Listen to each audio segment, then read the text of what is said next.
CM ಬದಲಾವಣೆ ಪ್ರಶ್ನೆಯೇ ಇಲ್ಲ. ದಿಲ್ಲಿಗೆ ಹೋಗಿದ್ದಕ್ಕೆ ಸಿದ್ದು ಶಿಷ್ಯ ಸತೀಶ್. ಡಿಕೆ ನಿಗೂಢ ಆಟಕ್ಕೆ ಸಿದ್ದು ಟೀಮ್ ಬ್ರೇಕ್. ಆಟ ಎಲ್ಲವೂ ರಾಜಕೀಯದಾಟ. ಯಾವುದನ್ನು ಅಲ್ಲಗಳೆಯುವಂತಿಲ್ಲ, ಯಾವುದನ್ನು ನೆಗ್ಲೆಕ್ಟ್ ಮಾಡುವಂತಿಲ್ಲ. ರಾಜ್ಯ ರಾಜಕಾರಣದಲ್ಲಿ, ಅದರಲ್ಲೂ ರಾಜ್ಯ ಕಾಂಗ್ರೆಸ್ನಲ್ಲಿ ನಡೆಯುತ್ತಿರೋ ನಿಗೂಢ ಚದುರಂಗದಾಟಕ್ಕೆ ಸಿಎಂ ಸಿದ್ದರಾಮಯ್ಯ ಕೂಡ ಪ್ರತಿತಂತ್ರ ಹೆಣೆದಿದ್ದಾರೆ. ಚದುರಂಗದಾಟದಲ್ಲಿ ಆನೆ, ಕುದುರೆ, ಒಂಟೆ ಮತ್ತು ಮಂತ್ರಿಗಳನ್ನ ಅದೇಗೆ ರಣತಂತ್ರದ ಭಾಗವೆಂಬಂತೆ ಬಳಸಲಾಗುತ್ತೋ ಹಾಗೇನೆ ಸಿಎಂ ಸಿದ್ದರಾಮಯ್ಯ ಕೂಡ ತಮ್ಮ ದಾಳ ಉರುಳಿಸುತ್ತಿದ್ದಾರೆ. ಸಿದ್ದರಾಮಯ್ಯನವರ ಈ ನಿಗೂಢ ನಡೆ ಅವರ ವಿರೋಧಿ ಪಾಳೆಯದ ಎದೆ ಬಡಿತ ಜೋರು ಮಾಡಿದೆ. ಹಾಗಾದ್ರೆ ಏನಿದು ದಿಲ್ಲಿ ನಿಗೂಢ ಆಟ?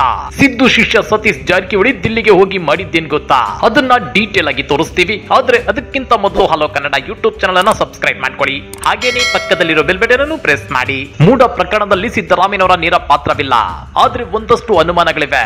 ಇದೇ ರೀತಿ ವಾಲ್ಮೀಕಿ ಪ್ರಕರಣದಲ್ಲಿ ಅವ್ಯವಹಾರ ನಡೆದಿರೋದನ್ನ ಖುದ್ದು ಸರ್ಕಾರವೇ ಒಪ್ಪಿಕೊಂಡಿದೆ. ಜೊತೆಗೆ ಅವ್ಯವಹಾರ ನಡೆದಿರೋ ಹಣವನ್ನ ರಿಕವರಿ ಮಾಡಿಕೊಳ್ಳಲಾಗ್ತಿದೆ. ಹೀಗಾಗಿ ಈ ಎರಡು ಪ್ರಕರಣಗಳು ರಾಜ್ಯ ಸರ್ಕಾರಕ್ಕೆ ಇರುಸು ಮುರುಸನ್ನ ತಂದಿಟ್ಟಿವೆ. ಇನ್ನ ಮೂಡ ಪ್ರಕರಣದಲ್ಲಿ ಸಿದ್ದರಾಮಯ್ಯ ನಾನು ತಪ್ಪು ಮಾಡಿಲ್ಲ, ಬಿಜೆಪಿ ಆರೋಪಗಳೆಲ್ಲ ಸುಳ್ಳು ಅಂತೇಳಿ ಎದೆ ತಟ್ಟಿ ಹೇಳ್ಕೊಂತಿದ್ರು ಕೂಡ ಈ ಆರೋಪ ಸಿದ್ದರಾಮಯ್ಯನವರನ್ನ ಸ್ವಲ್ಪ ಮಟ್ಟಿಗೆ ದುರ್ಬಲವಾಗುವಂತೆ ಮಾಡಿದ್ದು ಮಾತ್ರ ಸುಳ್ಳಲ್ಲ. ಮತ್ತೊಂದು ಕಡೆ ಹೈಕಮಾಂಡ್ ಸಿದ್ದರಾಮಯ್ಯ ಬೆನ್ನಿಗೆ ನಿಂತಿದೆ ಅಂತ ಬಿಂಬಿಸಿದ್ರು ಕೂಡ ಒಳಗೊಳಗೆ ನಾಯಕತ್ವ ಬದಲಾವಣೆ ಬಗ್ಗೆ ಲೆಕ್ಕಾಚಾರಗಳು ನಡೆಯುತ್ತಿವೆ ಅನ್ನೋ ಮಾಹಿತಿ ಇದೆ. ಇದರ ಬೆನ್ನಲ್ಲೇ ಸಿದ್ದರಾಮಯ್ಯನವರು ತಮ್ಮ ವಿರುದ್ಧ ದಂಗೆ ಎದ್ದಿರುವ ನಾಯಕರನ್ನು ಹಣಿಯಲು ರಣತಂತ್ರ ರೂಪಿಸಿದ್ದಾರೆ. ಒಂದು ವೇಳೆ ಹೈಕಮಾಂಡ್ ನಾಯಕತ್ವ ಬದಲಾವಣೆಗೆ ಮುಂದಾಗಿದ್ದೇ ಆದ್ರೆ ತಮ್ಮ ಸಚಿವ ಸಂಪುಟದಲ್ಲಿ ಇರುವ ಆಪ್ತರೊಬ್ಬರ ಹೆಸರನ್ನ ಪ್ರಸ್ತಾಪಿಸಲು ಚಿಂತನೆ ನಡೆಸಿದ್ದಾರೆ ಅಂತ ಹೇಳಲಾಗ್ತಿದೆ. ಆ ಮೂಲಕ ಮುಖ್ಯಮಂತ್ರಿ ಹುದ್ದೆಗೆ ಇರುವ ಡಿಸಿಎಂ ಡಿಕೆ ಶಿವಕುಮಾರ್ ಅವರ ಹಾದಿ ತಡೆಯಲು ತಂತ್ರ ರೂಪಿಸಿದ್ದಾರೆ ಎನ್ನಲಾಗ್ತಿದೆ. ಇತ್ತೀಚೆಗಷ್ಟೇ ಹೇಳಿಕೆ ನೀಡಿದ್ದ ಎಐಸಿಸಿ ಅಧ್ಯಕ್ಷ ಮಲ್ಲಿಕಾರ್ಜುನ್ ಖರ್ಗೆ ಅವರು ಯಾರನ್ನೇ ಆಗಲಿ ವೈಯಕ್ತಿಕವಾಗಿ ಗುರಿ ಮಾಡಬಾರದು, ಸಿದ್ದರಾಮಯ್ಯ ವರ್ಚಸ್ಸಿಗೆ ಕಳಂಕ ಹಚ್ಚುವ ಮೂಲಕ ಕಾಂಗ್ರೆಸ್ ಪಕ್ಷಕ್ಕೂ ಹಾನಿ ಮಾಡುವುದು ಬಿಜೆಪಿ ಉದ್ದೇಶ. ಯಾರೇ ಆದ್ರೂ ಇಂದು ಇರಬಹುದು, ನಾಳೆ ಬದಲಾಗಬಹುದು, ಆದ್ರೆ ಪಕ್ಷ ಮುಂದುವರಿಯುತ್ತೆ ಅಂತ ಹೇಳಿದ್ರು.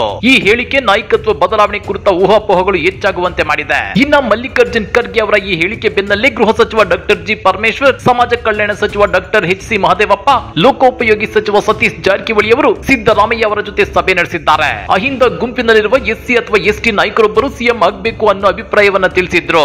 ಅಲ್ಲದೆ ಸತೀಶ್ ಅವರು ಈ ಸಂದೇಶವನ್ನ ದೆಹಲಿಗೆ ಭೇಟಿ ನೀಡಿ ಖರ್ಗೆ ಅವರಿಗೂ ತಿಳಿಸಿದ್ದಾರೆ. ಹೀಗಾಗಿ ಹೈಕಮಾಂಡ್ ನಾಯಕರು ಕಾದು ನೋಡುವ ತಂತ್ರದ ಮೊರೆ ಹೋಗಿದ್ದಾರೆ. ಆದ್ರೆ ಸಿದ್ದರಾಮಯ್ಯನವರಿಗೆ ಎಐಸಿಸಿ ಪ್ರಧಾನ ಕಾರ್ಯದರ್ಶಿ ಕೆಸಿ ವೇಣುಗೋಪಾಲ್ ಅವರ ಬೆಂಬಲವಿದ್ದು ಸಿದ್ದರಾಮಯ್ಯ ರಾಜೀನಾಮೆ ನೀಡುವ ಸಾಧ್ಯತೆ ಇಲ್ಲ ಎನ್ನಲಾಗ್ತಿದೆ. ಹಾಗೂ ಒಮ್ಮೆ ನಾಯಕತ್ವ ಬದಲಾವಣೆ ಮಾಡಬೇಕಾದ್ರೆ ಸಿದ್ದರಾಮಯ್ಯನವರ ಸಲಹೆಗಳನ್ನ ಕೇಳಿ ಸುಗಮ ರೀತಿಯಲ್ಲಿ ಅಧಿಕಾರ ಹಸ್ತಾಂತರಿಸಲು ಕಾಂಗ್ರೆಸ್ ಚಿಂತನೆಗೆ ಮುಂದಾಗಬಹುದು ಅನ್ನೋ ಮಾತುಗಳು ಕೇಳಿ ಬರ್ತಿವೆ.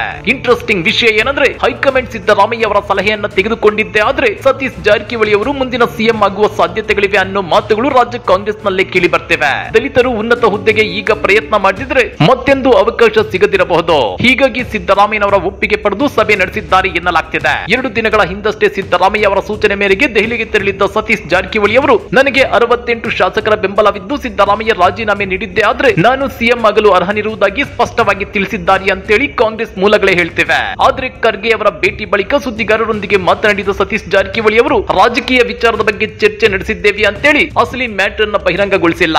ಪಕ್ಷದ ನಾಯಕತ್ವ ಕೂಡ ಸತೀಶ್ ಜಾರಕಿಹೊಳಿ ಅವರ ಜನಪ್ರಿಯತೆ, ಶಾಸಕರು ಹಾಗೂ ಹಿಂದುಳಿದ ಸಮುದಾಯಗಳ ಬೆಂಬಲವನ್ನ ಗಮನಿಸಿದ್ರೆ ಸಿಎಂ ಹುದ್ದೆಗೆ ಪ್ರಬಲ ಆಕಾಂಕ್ಷಿಯಾಗಿರುವ ಡಿಕೆ ಶಿವಕುಮಾರ್ ಅವರನ್ನ ಹಿಂದಿಕ್ಕಬಹುದು ಅನ್ನೋ ಮಾತುಗಳು ಕೇಳಿ ಬರ್ತಿವೆ. ಅದೇನೇ ಇದ್ರೂ ಸದ್ಯಕ್ಕೆ ಸಿಎಂ ಬದಲಾವಣೆ ಪ್ರಶ್ನೆ ಹೈಕಮಾಂಡ್ ನಾಯಕರ ಮುಂದಿಲ್ಲ. ಆದ್ರೆ ತೆರೆಮರೆಯಲ್ಲಿ ಡಿಕೆಶಿ ಸಿಎಂ ಕುರ್ಚಿಗಾಗಿ ದಿಲ್ಲಿ ನಾಯಕರ ಗಮನ ಸೆಳೆಯುತ್ತಿರೋದನ್ನ ಅರಿತ ಸಿದ್ದು ಟೀಮ್ ಆ ಪ್ರಯತ್ನಕ್ಕೆ ಬ್ರೇಕ್ ಹಾಕಬೇಕು ಅಂತೇಳಿ ಯತ್ನಿಸುತ್ತಿದೆ. ಹೀಗಾಗಿ ಸಿದ್ದು ರಣತಂತ್ರದಂತೆ ಮತ್ತೆ ದಲಿತ ಸಿಎಂ ಕೂಗು ಮುನ್ನೆಲೆಗೆ ಬಂದಿದೆ. ಹಾಗಾದ್ರೆ ಸಿಎಂ ಸಿದ್ದರಾಮಯ್ಯ ಹೊರಗಿನ ಶತ್ರುಗಳ ಜೊತೆಗೆ ಪಕ್ಷದೊಳಗಿನ ಹಿತಶತ್ರುಗಳನ್ನು ಕೂಡ ಮೆಟ್ಟಿ ನಿಲ್ಲಬೇಕಾ? ಸಿದ್ದು ಟೀಮ್ ಸಿಎಂ ಹುದ್ದೆಗಾಗಿ ಟವಾಲ್ ಹಾಕ್ತಿರೋದ್ರ ಬಗ್ಗೆ ನೀವೇನಂತೀರಾ? ಕಮೆಂಟ್ ಮಾಡಿ, ವಿಡಿಯೋ ಲೈಕ್ ಮಾಡಿ, ಶೇರ್ ಮಾಡಿ. ಇಂಥ ಮತ್ತಷ್ಟು ರೋಚಕ ರಾಜಕೀಯ ಸುದ್ದಿಗಳನ್ನ ಮಿಸ್ ಮಾಡದೆ ನೋಡಬೇಕು ಅಂದ್ರೆ ಹಲೋ ಕನ್ನಡ ಯೂಟ್ಯೂಬ್ ಚಾನೆಲ್ ಅನ್ನ ಸಬ್ಸ್ಕ್ರೈಬ್ ಮಾಡ್ಕೊಳ್ಳಿ.